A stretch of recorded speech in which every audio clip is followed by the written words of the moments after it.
नमस्कार। आप सभी का सेकस मोटिवेशन में एक बार फिर से स्वागत। दोस्तों, पिछले काफ़ी समय से एसएसआर के बारे में, सुशांत सिंह राजपूत के बारे में, उनकी अनटाइमली डेथ के बारे में बातें हो रही हैं। काफ़ी समय बीत गया, अभी तक कोई कंक्लूजन पर सीबीआई और दूसरी संस्थाएं जो जांच कर रही हैं वो नहीं पहुंच पाई। सुशांत सिंह राजपूत मेरे इस पीरियड के सबसे अच्छे, सबसे पसंदीदा एक्टरों में से एक थे। उनकी लगभग सभी पिक्चरें, एमएस धोनी, छिछोरे और बद्रीनाथ, तमाम पिक्चरें मैंने कई बार देखी हैं। उन जैसा संवेदनशील इंसान, उन जैसा संवेदनशील कलाकार वर्तमान दौर में बहुत मुश्किल से देखने को मिलते हैं। एक ऐसा कलाकार जो इतनी संजीदगी से अपने कैरियर को निभाता हो, एक ऐसा इंसान जो अपने घर में टेलीस्कोप रखकर चांद सितारों को देखता हो, वो सुसाइड कमिट कर लेगा, इसके बारे में सोचना भी बहुत मुश्किल था।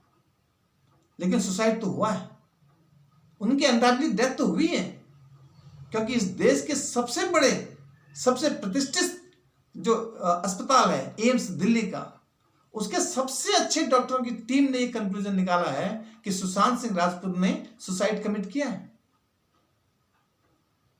और सुशांत सिंह राजपूत ही क्यों? इस दुनिया में हजारों लोग, हर जगह के, हर वैरायटी के हजारों लोग डिफरेंट नोन एंड अननोन कारणों से सुसाइड कमिट करते रहते हैं। कोई फाइनेंशियल क्राइसिस की वजह से करता है, कोई रिलेशनशिप में डिस्टर्बेंसेस पैदा होते हैं उसलिए कर देता है। लेकिन सुशांत सिंह राजपूत जैसा शख्स, इतने नेम, फेम और वेल्थ वाला इंसान, इतना कल्पनाशील, इतना हाईली एजुकेटेड इंसान अगर सुसाइड कमिट करता है तो इसके बारे में सोचने की जरूरत है, बात करने की जरूरत है। इससे पहले कि हम इस पर बात करें कि एसएसआर ने, सुशांत सिंह ने क्यों सुसाइड कमिट किया, हमें एक और इंसिडेंट के बारे में बात करने की जरूरत है। और ये इंसिडेंट इसी मुंबई में हुआ है। इतने ही नेम, फेम और वेल्थ वाला इंसान कोविड-19 के इस दौर में, पेंडेमिक के इस दौर में, तमाम तरह के खतरों के बावजूद कई महीनों तक लोगों को इकट्ठा कर करके उनको बसों से, ट्रेनों से, हवाई जहाज से, जैसे भी संभव था उनके घर पहुंचाता रहा, बगैर इस बात की परवाह किए कि वो किस रिलीजन से हैं, वो उनका जेंडर क्या है, उनकी लैंग्वेज क्या है, वो कैसे खाते पीते हैं, इसकी परवाह किए बगैर वो शख्स उन लोगों को अपने अपने घर पहुंचाता रहा, और बगैर एक पैसा लिए भी। उसका नाम सोनू सूद था, और वो आज भी विदेशों से इंडियंस को लाने की जुगत में लगे रहे हैं, उनको उनके घर भेजने की कोशिश में लगे रहते हैं। ये सोनू सूद इसी बॉलीवुड फ्रेटर्निटी का हिस्सा है, जिसके बारे में वाहियात से वाहियात बातें हम टीवी चैनलों में सुनकर हमारे कान पक गए हैं। कैसी कैसी बातें होती हैं बॉलीवुड के बारे में, कि वहां नेपोटिज्म है, कि वहां ड्रग्स का कंजम्पशन होता है। हमारी सोसाइटी में कौन सा हिस्सा ऐसा है जिसमें ये बुराइयां नहीं है? क्या डॉक्टर्स की फ्रेटर्निटी में ये चीज नहीं होती? क्या ब्यूरोक्रेट्स में ऐसा नहीं होता? क्या कॉर्पोरेट्स में ऐसा नहीं होता? और पॉलिटिक्स में? सब जगह ये बुराइयां उपलब्ध हैं। लेकिन टीवी चैनलों में आकर इसके बारे में चिल्लाने से क्या बुराइयां दूर हो जाती हैं? ये बुराइयां दूर करने का एकमात्र तरीका है कि हम एक्टिवली पार्टिसिपेट करें। एज ए समाज के रूप में हम इसको दूर करने में एक्टिवली पार्टिसिपेट करेंगे तो शायद ये बुराइयां दूर हो पाए। लेकिन हमारे समाज में तो हालत यह है कि लोग चंद रुपए का चंदा देते हैं और दानवीर कर्ण कहलाना चाहते हैं। शमशान घाट के पत्थरों में भी लिखते हैं कि ये टाइल्स मैंने दान करी। ऐसे दौर में, कोविड-19 के इस दौर में, तमाम तरह के खतरों के बावजूद सोनू सूद जैसे लोग हैं जो कई महीनों तक सड़कों में घूमते रहे और बगैर इस बात की परवाह करे घूमते रहे कि उनको भी इन्फेक्शन हो सकता है।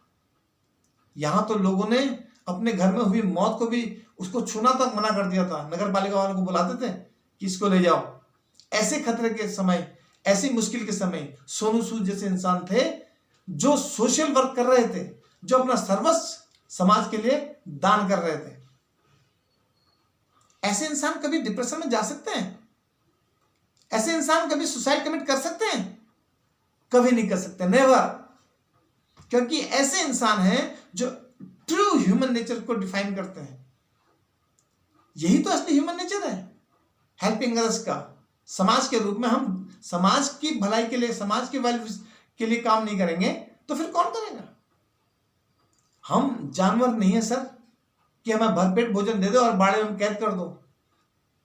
हम इंसान हैं जिसमें सामाजिक चेतना होती है, और समाज के बगैर हम एक दिन जिंदा भी नहीं रह सकते हैं। हमें 2 दिन के लिए इंसान ना दिखाई दे तो हमारा जिंदा रहना भी मुश्किल हो जाता है।